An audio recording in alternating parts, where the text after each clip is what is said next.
to share with you 3 tips on how you can find a room or sublet in NYC. This video is perfect for you if you don't want to commit to a year lease, or you don't yet have a job or a guarantor, or you just want to test out a new city. I'm going to share with you the exact websites that I use to find rooms in sublet. I'm going to share with you the website that I use the most, which is tip number 3, so stay tuned till the end for that. That's Craigslist.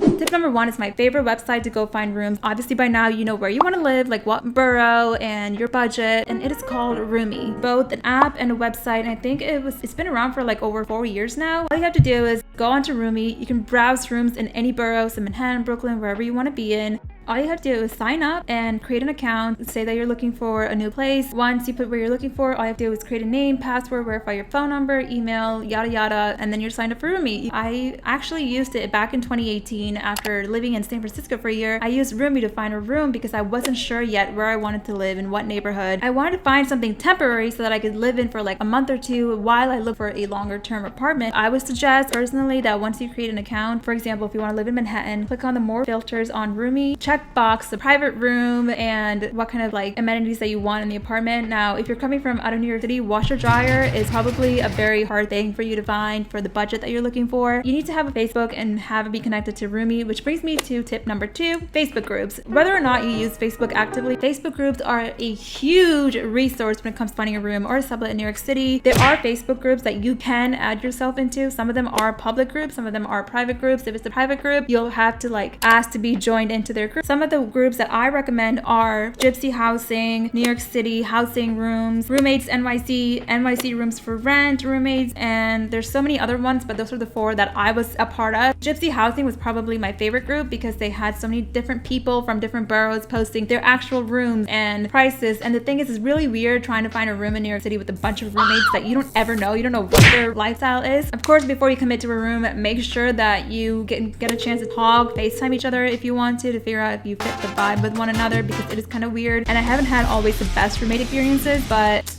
you know, it's to each their own. I would just say do your research and try to get to know the person, which is sometimes very hard to do because if you see an apartment and you really like it, you might want to jump on it as fast as you can because it is very competitive, especially in the summer. So if you're looking for apartments in the summer, just be sure to jump on it if you like it. You cannot wait because apartments do go by very quickly, and so do room rentals. If you are going to school, you can also search on Facebook group for your school's name and housing. Like for example, there's NYU Housing Rooms, Apartment, and Sublets. You can also search for it by like Columbia or like other colleges you go to, because sometimes people are on there looking for roommates. Sometimes people have rooms that they already have a lease on and they just want to rent it out to someone else. Be sure to look out for those. And I'll talk to you a little bit about Craigslist because that's the one that I use the most to find rooms here in New York City. And I know a lot of people talk about how Craigslist can be sketchy, but I know how to navigate it like really well. So tip number 3, it's Craigslist. Like I mentioned at the beginning, I had to talk about this because it's been around forever, for as long as I know.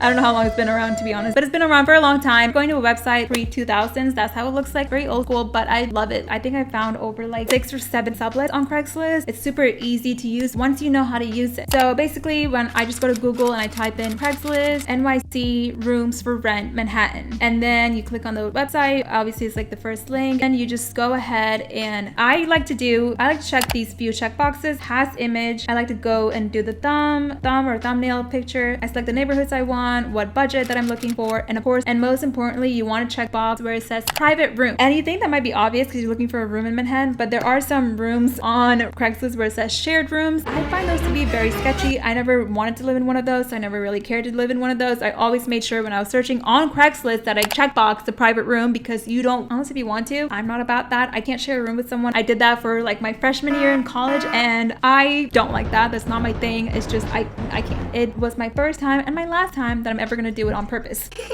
Especially when you're looking on Craigslist, shared rooms is probably not the way to go, and I would not recommend that, obviously, because you never know who you're going to be ending up with. And I know you never know who you're going to be ending up with in any of these situations, but in some cases you can control it really well, like a website like Roomi or a Facebook group where you can actually see and interact with the person you're about to be living with. You can look at their profile, you can go through their pictures, you can kind of figure out if you fit their vibe and they fit yours. In Craigslist, you don't have like a face to the name off the bat kind of situation. You're just emailing someone about a room they posted. And sometimes it's really, really great when you go through certain rooms and they will give you information about, hey, this is our room. It's like 3 of us living here. We're looking for 1 more person. This is our day job. This is our lifestyle. If you feel like you would fit with our group, then message us. Something like that, where people write personal messages on Craigslist. That's a real listing. Like, that's a real room for rent, and you can message them, email them and start a conversation there.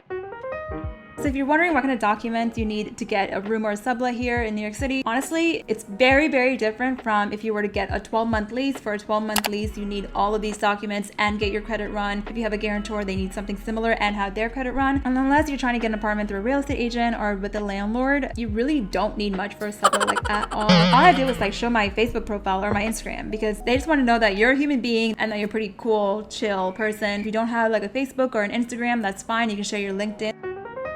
In all of the sublets that I've ever lived in, I can tell you that the most I ever had to pay was just first month's rent and 1 month's security. Now that's the same whether you get an apartment, like a lease in New York City, or through a sublet, because people just want to know that you're going to take care of their property if you're going to stay with them for 2 or 3 months. So those are my 3 main tips, but I do have one more tip I would like to share if you are here till the end of the video, is that if you are coming to Manhattan last minute, if you don't have time to look for any of these, you can of course use Airbnb sublets. So just go on Airbnb, look for monthly sublets. They do have monthly sublets if you are not aware of that. Super easy to use. These days, I see less and less sublets on Airbnb, maybe because they're taken or maybe because Airbnb laws are getting a lot tighter here in New York City. Landlords don't like finding out that their tenants are using it for Airbnb and profiting off their apartments. I do see a lot less sublets these days. Maybe it's just me, or maybe they are getting taken. I don't know. Does it still happen? Do people still run other rooms through Airbnb? Yes. Did I ever personally sublet an Airbnb? Yes, I did actually. I used Airbnb to find a monthly sublet. I stayed in a place in Forest Hills, Queens for like 2 months. Again, I was in between apartments. It was like earlier on, like when I was in college.